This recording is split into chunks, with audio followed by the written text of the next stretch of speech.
Okay, so chapter 11 is all about controlling genes. We talked about 11.1 already, so if you missed this, you should go back and look at that. But this is the POGL, all the gene expression we've been talking about, that's really 11.1. Okay, so everything beyond that kind of builds on that. If you understand how the prokaryotes work, or if you sort of understand it, you'll be able to get how eukaryotes are regulated. So first section that I'm talking about today is 11.2. This is the idea that the structure of the chromosome and how it's modified can affect gene expression. So remember the idea of epigenetics? Okay, the tags that you put on DNA can affect what DNA is expressed or what proteins are made. This is important when we're talking about differentiating tissue. So differentiation is where you get cells that act differently from each other. So your body has dozens of different types of tissue. So even within your kidneys, you have different tissue types because they're differentiated from each other, which means they make different proteins.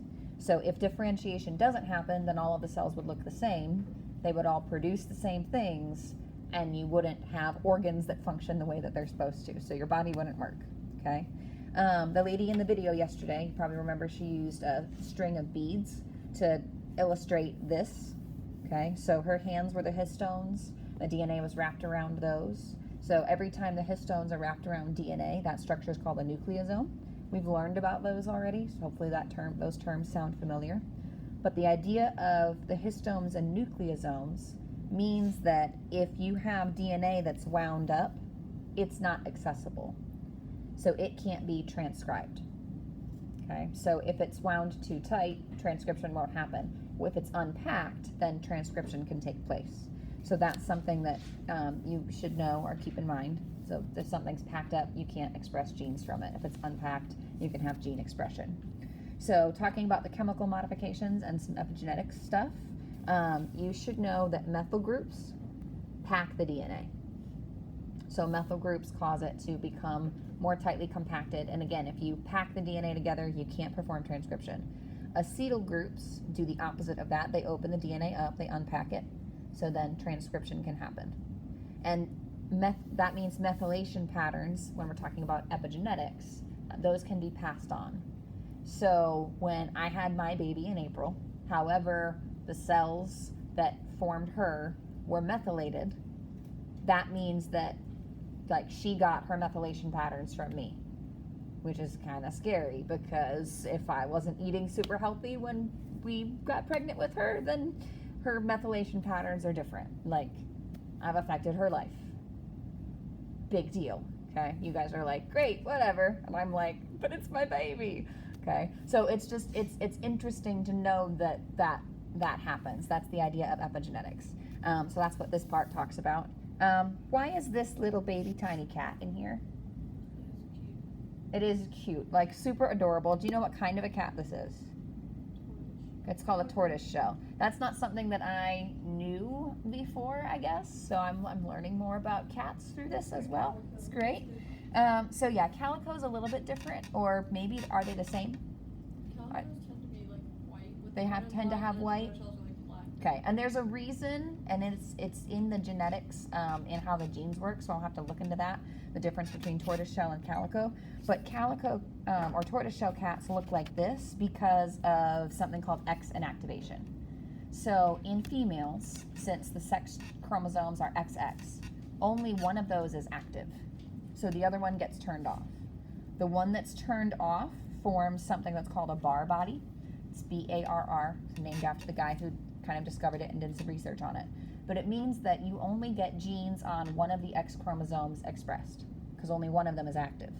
So depending on which chromosome is turned off, you get either the orange allele expressed, so you have orange fur in those cells, or you get the black fur expressed, so you have black fur in those cells.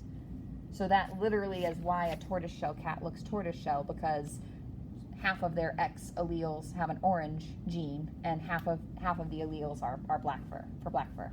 So literally, they're heterozygous. They have a gene for each color, but because the genes or the X chromosomes are inactivated randomly, that changes what's expressed.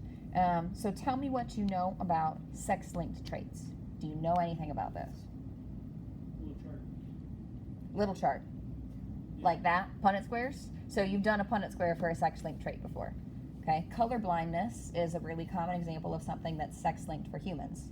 So guys tend to be colorblind more than women because it's on the X chromosome, and if a guy inherits an X chromosome with the colorblind mutation, they're going to be colorblind. For women, they would have to inherit 2 copies of that. However, there are some studies that show that a woman who's a carrier for that could have varying degrees of like ability to see the color depending on which X chromosomes in the eyes are turned on or off. So depending on how X inactivation works, depending on which X forms the Barr body, you may or may not have some color blindness, which is kind of weird because we usually don't diagnose partial color blindness. It's either you are or you aren't. Okay. I find that particularly fascinating because my dad is colorblind, which means I'm a carrier for it. I just have learned out about that recently, so I thought that was interesting. 11.3, talking about eukaryotic transcription. Okay, so the idea of a promoter should seem pretty familiar. Transcription factors for eukaryotes include activators. Again, that should be familiar. But then there's a bunch of other things that also help RNA polymerase get to the right spot. So if these aren't all in place, then transcription won't happen. So there's a lot involved in regulating eukaryotes. Some of the stuff that you need to know are the term transcription factor. So that would include activators, it includes other proteins. You should know the default for genes is off in eukaryotes. And that's because a eukaryotic gene has to express such a small amount of all the proteins possible. So you don't want to just automatically turn things on. You want them off until they have to be expressed. Okay. The idea of an enhancer, this is something that's farther up the DNA strand even than the promoter. It might even be farther up than the regulatory gene. So the enhancers have things that attach to them, like activators, and then the activators attach to other proteins, and there's even a protein that helps bend the DNA to bring RNA polymerase to the right spot. So there's a lot involved in this process. Okay, that's eukaryotic transcription. You should already remember talking about splicing, because we've learned about that before. So this section is really short. It's this little bit down here and up here at the top. But this is the idea that once you have your mRNA section, the introns are cut out and exons are left behind. But what exons you leave behind is different depending on what protein you want to make. So the crazy thing is, and I'm quoting from in here, the fruit fly, they found a gene in the fruit fly that can be modified to make 17,500 different proteins, depending on what's cut out and what's left behind. That's nuts. It's just like crazy. From one sequence, from one strand of DNA, we get 17,500 different products. Okay? If you don't think that's crazy, that's okay. I'll be surprised and wowed for both of us. It works. Okay, 11.5, next one. There's 3 different ways that we can also regulate gene expression after transcription. So how an mRNA is broken down, how long the mRNA is around. That's one way to regulate it. So this is usually based on the poly A tail. So the longer the tail, the longer the mRNA is around. Okay. Another one is starting translation. So there are some regulators or some controls that only allow translation to start when specific building blocks are in place. So the example that's listed here is talking about blood cells. Blood cells do not make the hemoglobin unless there's an iron chemical group, because your hemoglobin need iron. So it doesn't make sense to try to make the hemoglobin protein unless there's iron present. So that's a regulation for translation. Okay? Another way that we can regulate gene expression is how you process the protein. So sometimes polypeptides get linked up to lipids, and then you have a carbohydrate plus the protein. So you can have glycoproteins or glycolipids, where we're combining the protein with something else to change it. And we can also change how long the protein is around. So I mentioned this before I started recording, but sometimes the proteins are around for like a day or maybe a few hours. Sometimes proteins last for a month. So depending on what kind of cell you have and what the protein is, the cell will change how long it lets the protein stay around. So have you ever seen X's marked on trees in the forest or on the side of the road, and then you go back a few months later and the tree's cut down? Okay. it's doing the same thing. Your cells do the same thing. They mark protein, so they tag it with something, say, okay, you guys can you can get rid of this now. And then the enzymes that break down proteins see the tag and break the protein down. So if you don't tag your protein, then it's not broken down. Does that make sense? Okay, so that's one way to regulate protein processing. It's great. Okay, 11.6. There's two different kinds of proteins, not proteins, RNA mentioned here. There's microRNAs, so miRNA, and then there's small interfering RNA, so siRNAs. And they do sort of the same thing. They're different enough that scientists put them in two different groups. You just need to know in general they do the same thing. So they block translation or they break down mRNA. Okay, and they do that by seeing or finding an mRNA strand that matches with the bases that they have inside of them. And if it matches like it's supposed to, then they break it apart. If it doesn't match, then it just kind of holds onto it and prevents translation from happening. So if the mRNA sequence is tied up somewhere, translation can't happen. So it either blocks translation or it helps break down the mRNA. Okay, and the microRNAs and the small interfering RNAs both do that. RNAi, there's no way to say this as far as TRIP, which is TRP, and make it a word. That doesn't really work with these. So the RNAi is RNA interference, and this is what happens when the small interfering RNAs block translation. So it's just a specific term for interfering with translation. Are you with me so far? How are we doing? No one's asleep, so that's okay. That's a start. This page, if you're looking for a shortcut, this page might be your shortcut because it summarizes pretty much everything that I've talked about so far today. Okay, so it looks at how DNA is packed versus unpacked. It talks about splicing, adding the cap and the tail. It talks about the different ways that translation can be modified, and there's some descriptions of each of those things on the side as well. So nothing new in this section, but it's a good summary and it provides a nice visual. There's a question you can use for review.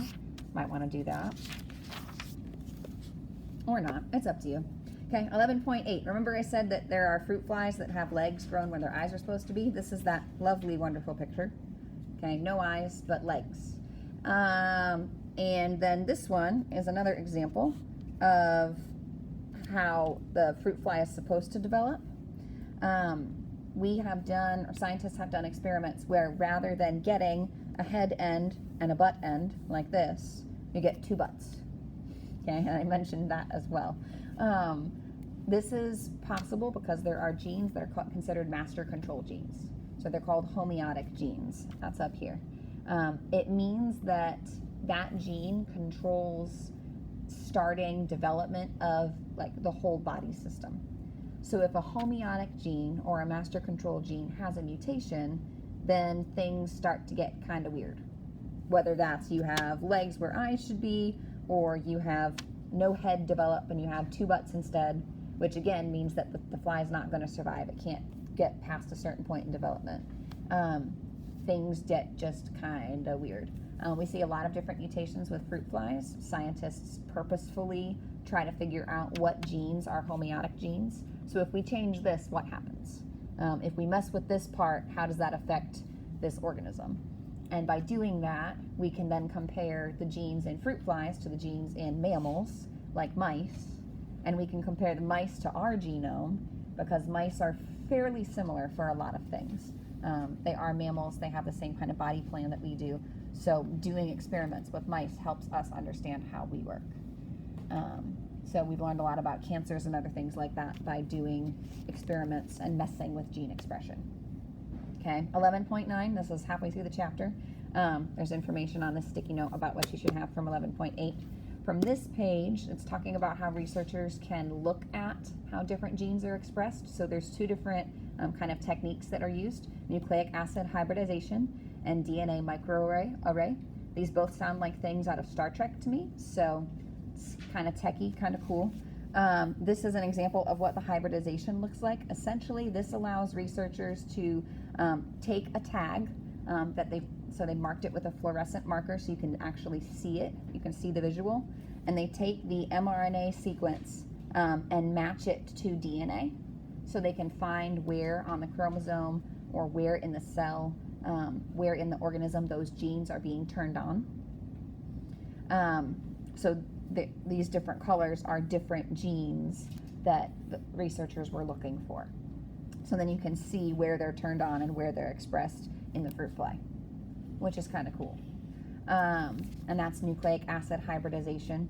The DNA microarray, you take a whole section of wells, so a plate with little tiny dips in it, or divots, and you put different pieces of DNA in them. And then based on what genes are turned on, you get different colors that show up. So it's a different way to test and see what proteins are being made all at once instead of studying just one thing at a time. It allows scientists to kind of mass study things. So more data for scientists is usually a better thing. This is a way to get a lot of data all at once. Still with me? Still good? Okay, I'm gonna pause it for a second.